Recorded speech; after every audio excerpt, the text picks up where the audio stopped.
Senhor presidente, senhoras e senhores deputados, funcionários aqui da casa, público que nos acompanha pela TV, pelas redes sociais. Senhor presidente, ontem esta casa homenageou o banqueiro, presidente do Banco Central, Roberto Campos Neto, com a medalha do mérito legislativo, né? Foi iniciativa do meu colega, deputado Tomé Abduch, meu vizinho.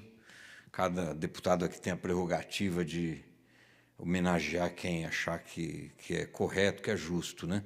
Mas essa homenagem tem um pouco a ver com uma ofensiva do mercado financeiro, dos especuladores, daqueles que ganham sem trabalhar, né, só especulando, de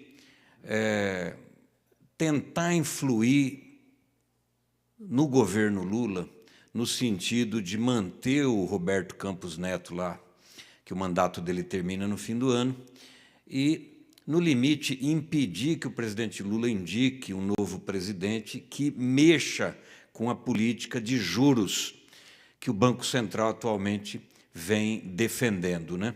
Está acima de 10%. Quando o Lula assumiu, a taxa de juros da Selic, que é referência para as taxas de juros cobradas dos bancos, de cartão de crédito, de cheque especial, de dívida, principalmente da dívida pública federal, estava em torno de 15%. Com a pressão que a sociedade fez, com as ações que o presidente Lula e o ministro Fernando Haddad fizeram, no sentido de estabilizar a economia, fazer a nossa economia crescer a taxa de 2,8%. Esse ano as projeções já indicam mais de 2% de crescimento, controlando a inflação, fazendo a economia, o nosso país avançar.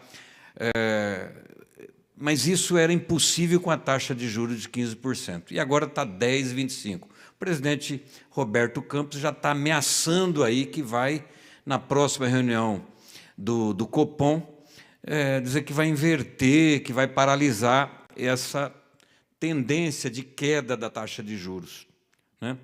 Então, há uma pressão do mercado. Outro dia eu abri a Folha de São Paulo, num fim de semana, tinha 3 matérias, 2 artigos da matéria dizendo Lula não pode fazer bobagem, Lula não pode, tem que tomar cuidado, Lula... Porque, assim, quem se beneficia da política econômica hoje, dos setores, né? Você pega o setor industrial, o setor do comércio, o setor agro, o setor financeiro, é o setor financeiro. É eles que mais lucram, é eles que mais ganham dinheiro especulando e influenciando a política econômica. Por isso que inventaram essa história de independência do Banco Central. Porque o povo elege um presidente e ele fica de mãos atadas por 2 anos, esperando passar o mandato daquele que foi nomeado pelo presidente do anterior. E a gente sabe que o Bolsonaro abriu mão de governar, por exemplo, entregou o orçamento para o Congresso, entregou a política econômica fiscal para os banqueiros, né, entregou a política agrícola para os grandes latifundiários e os grandes do agronegócio, né, e ficou fazendo aquelas firulas que ele fazia, né. Agora, no caso da política econômica, nós ganhamos, o presidente Lula ganhou para mudar, para governar, para implementar uma política. E é incompatível fazer a nossa indústria crescer para gerar empregos, o nosso comércio crescer para gerar empregos, oportunidades, para o próprio agronegócio crescer e continuar ganhando, gerando emprego, divisas para o país, tendo lucro, com essa taxa de juros pornográfica, né? Então, essa pressão não vai passar, porque, evidentemente, o presidente Lula tem uma política, o nosso ministro Fernando Haddad tem uma política, e essa política é incompatível com a presença do Roberto Campos Neto como presidente do Banco Central, né? Só para ilustrar a minha fala aqui no final, mantido essa taxa de juros,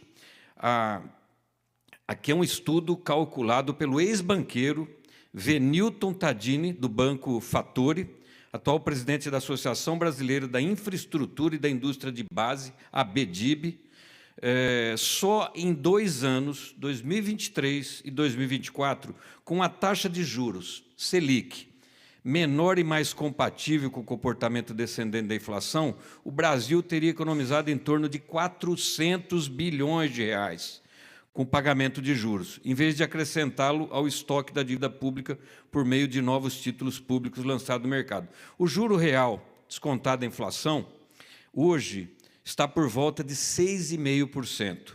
Explica ele nessa conta. No ano passado, o Tesouro pagou 800 bilhões de juros, o que se repetirá em 2024, sem que o comportamento da inflação, que está hoje em torno de 3,69, justifique uma taxa de juros dessa. E é por isso também que esses que querem manter o Roberto Campos Neto lá com essa política, o que eles estão querendo propor para o governo Lula? Corte da educação, desvincule a educação da Constituição, corte da saúde, desvincule os gastos da saúde da Constituição, desvincule os aumentos dos aposentados da política de aumento do salário mínimo, ou seja, para manter o lucro dos grandes banqueiros que trabalham sem fazer nada, que ganham sem fazer nada, sem trabalhar, eles querem que arroche do pobre, da população que precisa de política pública. Isso nós não vamos deixar, porque o povo brasileiro escolheu um caminho, esse caminho está indo bem, e nós vamos continuar assim. Fora Roberto Campos Neto. Obrigado.